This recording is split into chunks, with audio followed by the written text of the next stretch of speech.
7 learners. This is your teacher, Ermi P. Amper. And today's episode, I'm going to share to you on how to subtract polynomials.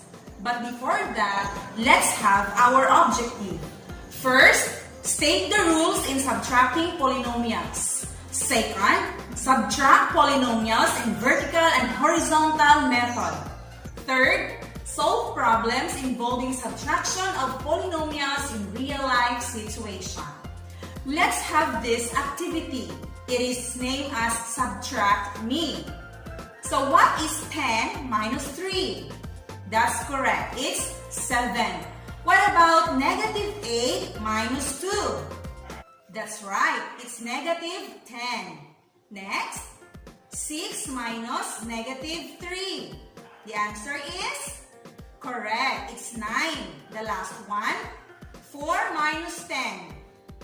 Correct. It's negative 6. Okay, let's proceed. How to subtract integers? Can you state the rule?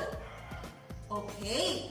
First is to subtract integers, change the sign of the subtrahend and proceed to addition rule. Or add the additive inverse of the subtrahend to the minuend. Activity number 2. Know me and get my inverse. You are going to identify the minuend, the subtrahend, and give the additive inverse of the subtrahend of the following polynomials. Number 1. The polynomial is 7x plus 4y minus 2x minus 6y. What do you think is the minuend? That's right. It's 7x plus 4y. Okay, what about the subtrahend? Right, it's 2x minus 6. Now, what is the additive inverse of our subtrahend?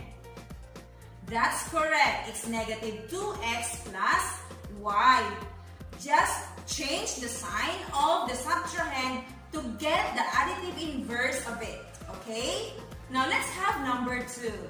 The polynomial is 9a squared plus 3bc minus negative 5a squared plus 3bc. What is the minuend, class? That's right. 9a plus 3bc. How about the subtrahend?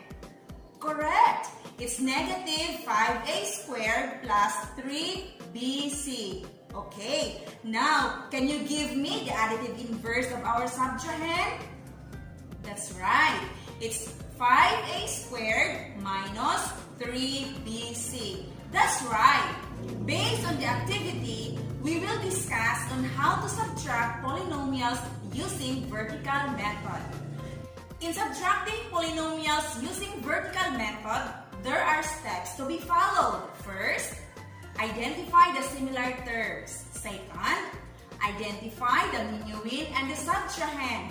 And the third, get the additive inverse of the subtrahend. And the last one is align vertically the similar terms and proceed to addition rule. Let's have an example. 7x plus 4y minus 2x minus 6y. Now, first is to identify the similar terms of the given polynomials. So, what do you think are the similar terms in these polynomials? That's right. It's 7x and 2x. Another one. Correct. It's 4y and negative 6y. After identifying the similar terms, we will identify the minuend and the subtrahend of that polynomial. So what is the minuend in this polynomial? Right. How about the subtrahend? That's correct. After that, we will get the additive inverse of our subtrahend. So what do you think is the additive inverse of 2x minus 6y? That's right. It's negative 2x plus 6y. How did you do that? Just change the sign of our subtrahend. So 2x is positive. We will change it to negative 2x. And negative 6y change to positive 6y. That's right. After that, we will align the similar terms vertically. Okay, so we have 7x plus 4y and the negative 2x plus 6y. After that, add. So what's the answer? 7x plus negative 2x, the answer is correct. It's 5x. And 4y plus 6y, what's the answer? 10y. Why? 4 plus 6 is 10, and just copy the common literal coefficient, which is y. Let's have example number 2. We have negative 5a plus 2c minus 2a minus 4c. So we will identify the similar terms. So what are the similar terms? Correct. It's negative 5a and 2a. Another one? Yes, 2c and negative 4c. So what do you think is our minuend? That's right. It's negative 5a plus 2c, and our subtrahend is, yes, 2a minus 4c. Next, let's proceed. After identifying the subtrahend, we will get the additive inverse of it. So what do you think is the additive inverse of the subtrahend? Yes, that's correct. It's negative 2a plus 4c. And then, we will just write the minuend, which is 5a plus 2c. Next is align vertically the similar terms. So negative 5a plus 2c is aligned with negative 2a plus 4c. And then we will add them. So negative 5a plus negative 2a, the answer is negative 7a. Correct. And then 2c plus 4c, the answer is 6c. Okay. I hope that you learned this method, which is the vertical method. Another method in subtracting polynomials is using horizontal method. And the steps are, first, identify the similar terms. Second, identify the minuend and subtrahend. Third, get the additive inverse of the subtrahend and proceed to addition. Fourth, add horizontally the additive inverse of the subtrahend to the minuend by grouping similar terms. Let's have an example.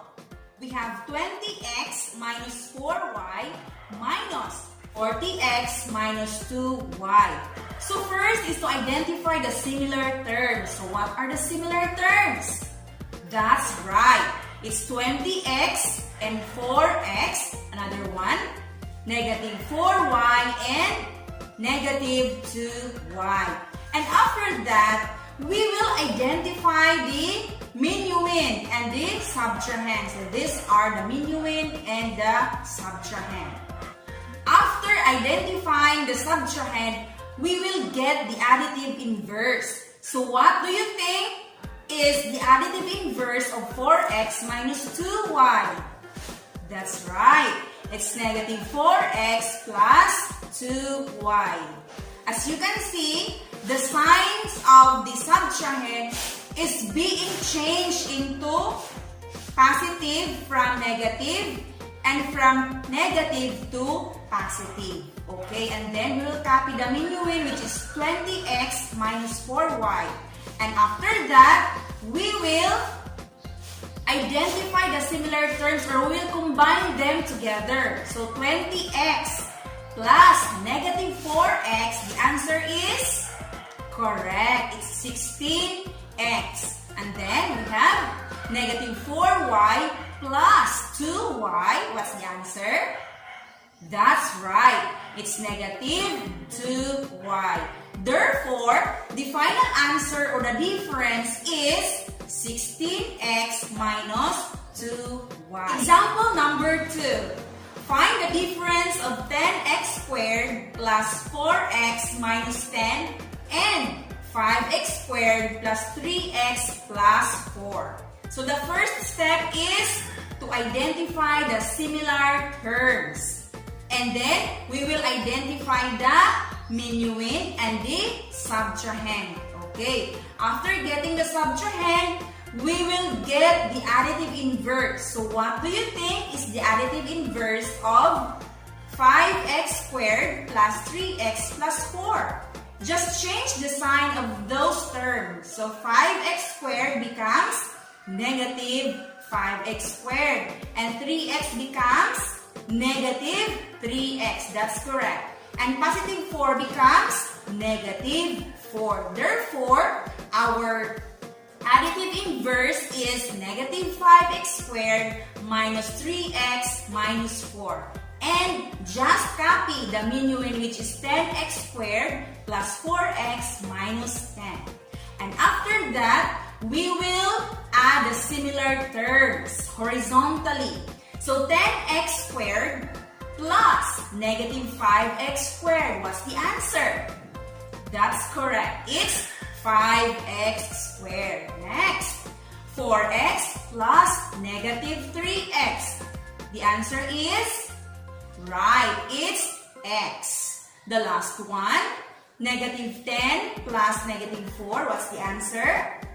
Correct. It's negative 14. Okay. So I hope that you learned this topic, class. Now it's your turn. You're going to subtract the following polynomial. And you may pause this video for a while. Check your answers on the screen. I hope that you get a perfect score on this activity. Okay? So, before we'll have our application, may I ask you one thing? How to subtract polynomials? Get the additive inverse of the subtrahend and proceed to addition rule. Okay. Now, for your application, this activity is named as Flex That Brain. You are going to answer the following problems. Number 1, if you have 100x cubed minus 5x squared plus 3 pesos in your wallet, and you spend 80x cubed minus 2x squared plus 9 pesos in buying foods, how much money is left in your pocket? Number 2, Steven bought 5x minus 1 pads of paper amounting to 45x plus 15 pesos, and his money is 100x plus 10 pesos. How much change will he receive after paying to the cashier? You may refer the answer on the screen after your work. Now, for the evaluation, answer the following questions in your answer sheets.